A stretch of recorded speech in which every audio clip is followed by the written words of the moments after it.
we kind of part ways a little bit on this. I'm not sure that Anderson Silva is going to win this fight. I have a little bit of doubt. That's okay. I understand. I have a little bit of doubt. I don't know. Who do you think the faster fighter is going to be? I think it's going to be Jake Paul. Who do you think possesses the more power? I'm going to say Anderson. And who do you think is the grittier fighter? I'm going to say Anderson. But the explosiveness and the speed and the footwork may pose a little bit of a problem. I look at how Jake Paul's been moving. I've been seeing some of the videos, and he's been doing pretty well with this footwork. Now, I know when you get in there against someone like Anderson Silva, who's got tons and tons of experience, leaps and bounds above Jake Paul in experience. There you go. And what Anderson did to Tito Ortiz, I mean, not a ton of people have knocked Tito out. And he slept him. He slept him quick. He slept him in a very tight quarters. Now, will Anderson try to press Jake Paul into that corner and make him fight from there? Or will he stay on the outside and try and play this whole, you know how he likes to like turn his fist around like this and then snap the jab and snap and move the footwork. But the ability to get hit on that chin, man, scares me. It scares me at 47, 48 years old now. And I hate to see our legends do these type of fights, man. It's just it drives me crazy. My whole thing is this. I've been there, you've been there. Yeah. I used to box with some guys that were professional boxers, really good, fought for the championship. And when you think you're a good boxer and you think I can do things.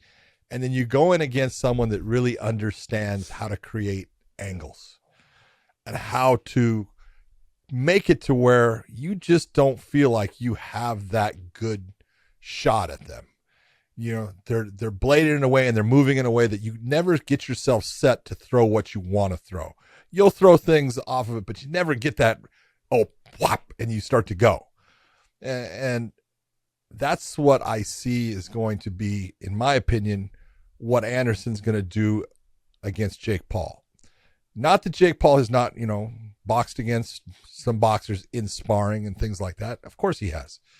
But he's never done it in the ring under the lights. He's never had that person that was difficult as far as they had great footwork, they had great angles that they created.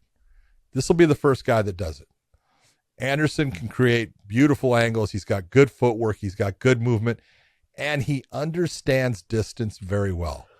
Nothing against Tyron Woodley. I love Tyron, but he was not a stand-up fighter, no matter what anyone wants to try to say. Yeah, but Ben Askren was. It's just not who he was. Ben Askren was. Yeah, exactly.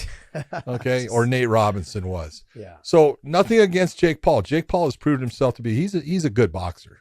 Okay, he's a good athlete. Boxer. He's not a great boxer. Oh, he's an athlete. Okay, he's an athlete, and he's young, and he does have some speed, but I'm not too sure. I'll give you, maybe he'll be faster than Anderson. Not much. And power-wise, I'll say it equals out. Okay. But knowledge-wise, yeah, huge difference. Huge difference in being out there and under the lights. And when you talk about now facing someone that understands how to create openings in a specific way, a guy that understands movement and how to use distance, I think it might be a different fight. I'm hoping. How's that? Yeah, I mean, look, I understand what you're saying. I sparred with this guy. He was undefeated. He was 9-0 when I started sparring with him. I think by the time I quit sparring with him towards the end of my career, he was like 14-0. His name was Ricardo Pinell. Good boxer. Came out of B Street Boxing with Eddie Crawford and those guys. So he was up there. Great talent, young guy. But the level between sparring with him, who was a professional, 9-0 all the way up to 14-0, and sparring with Robert Guerrero was leaps and bounds. Yeah. It wasn't even close. That's the whole point. It wasn't even close.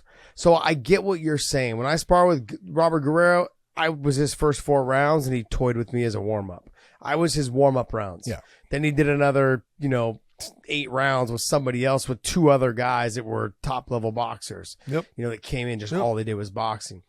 So I understand what you're talking about. Jake Paul's got his work cut out for him. And I agree with you, but look, the one thing is Jake's only got to hit him once right on that chin. Now, it can go the other way around, too. I know that Anderson's only got to hit him once right on that chin. But when I'm looking at the youth is going to play a huge factor on who gets knocked out. His chin, Anderson Silva's chin at 47, 48 years old, it doesn't matter who you are. That chin is not the same. It's just not the same. Jake will be able to take a lot more shots, a lot more cleaner shots. He'll be able to try to work his way out of that. Now, Anderson, one thing Anderson is a fucking finisher. He gets you in trouble, he's going to find a way to get you out. He's very accurate with his shots. He uses his footwork to make sure that he stays out of your line of sight. After he does rock you and hurt you, he will create, like you said, different angles to keep you guessing on which direction the punches are coming. He's also someone, maybe he won't do it, maybe he will, but he'll switch stances on you and make you fight different ways and see where you're at. You've said this a couple of times. He's somebody that will switch and move, and he'll let you do whatever you want for the first round or first 3 minutes of the first round. And then as he figures out your timing, he fucks you up. So I could see that potentially happen. I could see that. But in this, what is this, an 8-round fight? I don't know, it doesn't say. I think it is. I think it's an 8-round fight. That's a lot of rounds. Are they 2 rounds? It's 8 rounds. How long are the rounds? 3 minutes? Oh, they're 3-minute rounds. 3-minute rounds? Okay. Yep. I mean, it's gonna be a tough task for Jake Paul. I understand that, but I just get the feeling that he's gonna be able to catch him on the chin. Go to mybookie.ag, use that promo code Wayne in, and they'll give you additional spending cash with your first initial deposit. 100% agree.